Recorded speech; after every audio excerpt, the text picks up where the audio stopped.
I'm Susan Bray, and as a senior naturalist here at Lakeside Nature Center, I do a lot of different things. Most of my focus is with education.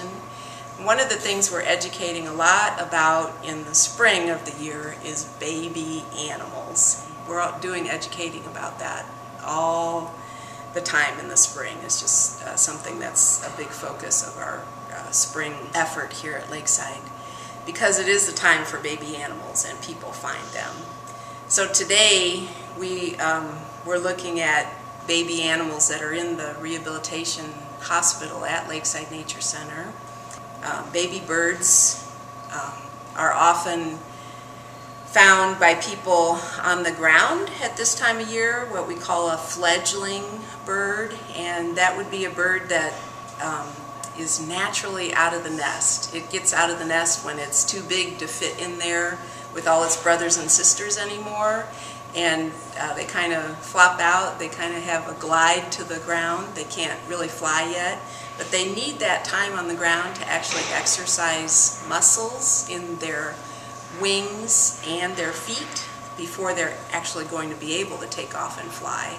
And they need the time to grow feathers. But we want people to understand that there's a natural process going on outdoors that is taking care of those babies, and just finding a baby robin or cardinal or blue jay on the ground doesn't mean it needs help from people. And we need to watch that and see what is happening with the parents attending to them.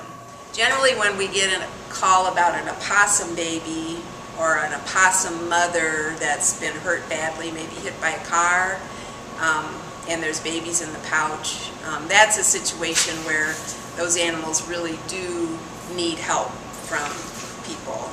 That's a situation where I know that is an animal that needs to come here to be looked at.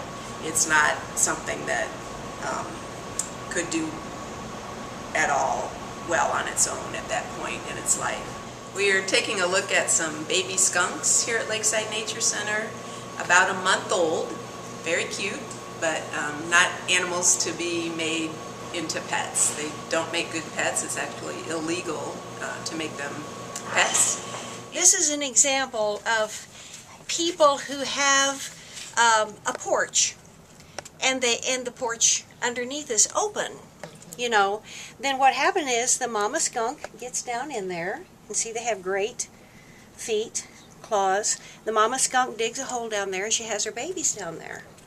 And then by the time people discover that she's there, there's the babies. So what happens is they end up killing mom, then guess who gets the babies? Lakeside.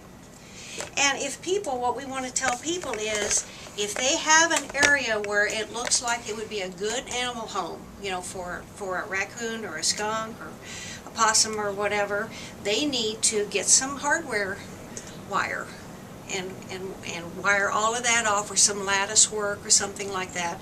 Prevent the animal from getting in there to begin with. And that also goes for attics. You know, and they have trees. You have trees that are hanging over your house, so the squirrels just jump from the tree, and there's a little hole in the side of the house. They get right inside the attic. They have their babies up there. Raccoons do that too. And lo and behold, the people, the owners, hear them. Oh, we got animals in our attic, you know. So what do? They run mom off, or they kill mom or whatever, and then there's the babies. Guess where they bring them? Lakeside.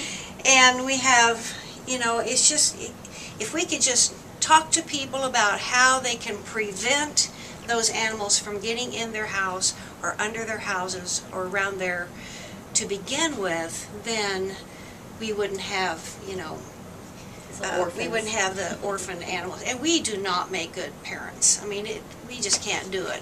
I mean, we do save them and so on, and then we raise them the best we can, and we release them in good habitat. But it all starts with the people, if they can just think about their own homes and so on.